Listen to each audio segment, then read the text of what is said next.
Дэлхийн хамгийн агуу баатар болох хувь тавилантай хэдий ч энд байгаа онгоцыг аврахын оронд устгаж байгаа хэмжээлшгүй хүчтэй хүн бол Homelander.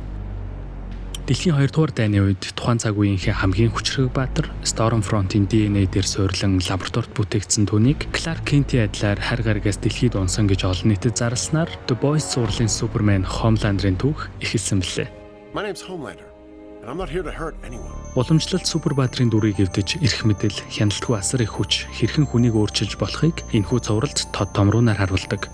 Түүнийг зүгээр нэг асар их хүчтэй муу хүн гэж тодорхойлох нь хангалтгүй бөгөөд гаднаасаа төгс баатар мэт харагдавч дотроо маш төвөгтэй, эмзэг, хуваагдмал сэтгэл зүйтэй нэгэн. Үүнийг ойлгохын тулд түүний өнгөрсөн болон хүний үндсэн хэрэгцээний дутагдлыг авч үзэх шаардлагатай. Юуны өмнө Homelander жирийн нэгэн шиг цэцэрлэг сургуульд сурч аав ээжтэйгээ хамт өсөж том болоогүй.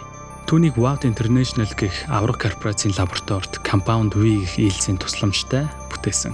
Яг л үлгэр домогт дурддах чөтгөрийн адилаар ихэнхээ хэвлийг өөрөө нэвтлэн гарч тэнд байсан 3 эмч сувилагч нарыг үнс болгосон гэдэг. Ийхүү амьдралынхаа бүхэл бүтэн эхний 18 жилийг цэргийн байгууламжид цөмийн бөмбөгөнд хүлээтэйгээр эрдэмтдийн хяналт туршилтоор өнгөрөөснөөр гэр бүл хайр халамжийн талаарх ямар ч ойлголтыг мэдэрч байгаагүй нь ойлгомжтой байх. Ингэснээр түүний одоо байгаа хоёрдмал шин чанар бий болсон.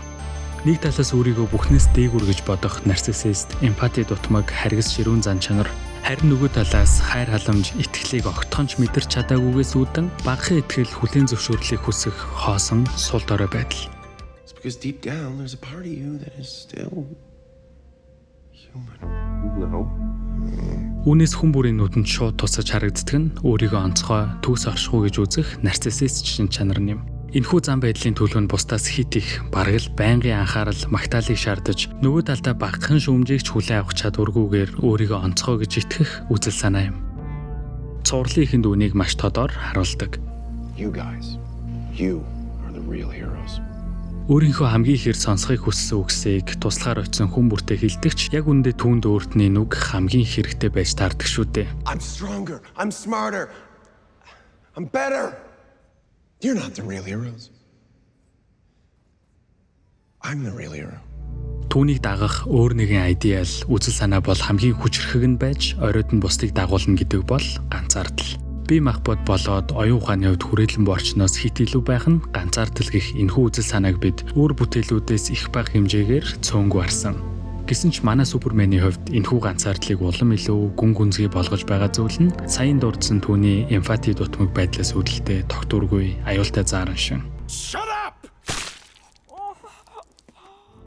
Гэхдээ Homelander-ын зааран шин дуулууртай байдал нуугдмал байдлаар оршдог. WOW-ийн лаборатори дотор түүний сэтгэл зүйд юуг чухал мөн юуг хүсэж мөрөөдөх гэд бүхнийг бүтээсэн гэдэг.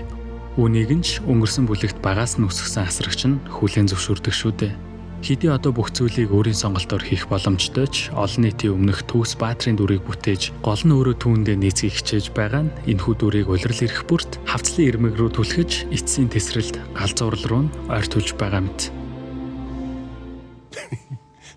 There's always been so many things I want to do and now I can do them all finally. Өөрийн жинхэнэ хүсэл мөрөөдлөөр амьдрна гэдэг дан ганц энэ видеоны энэхүү дүрийн асуудал биш шүү дээ. Энэ бол бие хүн бүрийн дотор орших бас нэгэн өргөн сэдв. Өөрөө ч анзаараагүй багаас нь суулгасан хүлээлт, шаардлагын үр дүнд дотроо хуваагдаж, улам илүү аимхай, зориггүй нэгэн болж, үүнийг үгүйсгэх арга нь бусдыг сүрдүүлж, айлгаснаар бий болох бараг л хамгийн өрөвдөлтөй эсрэг дүрүүдийн нэг бол Homelander. Магадгүй түүний энэ шин чанарыг мэдэж байсан учраас WOW түүнийг чөлөөлж олон нийтийн өмнө зарласан байж болох юм.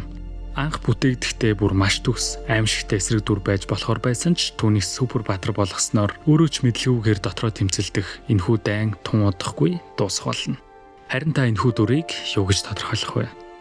Дараагийн видеогоор уулзтлаа. Түр баярлалаа.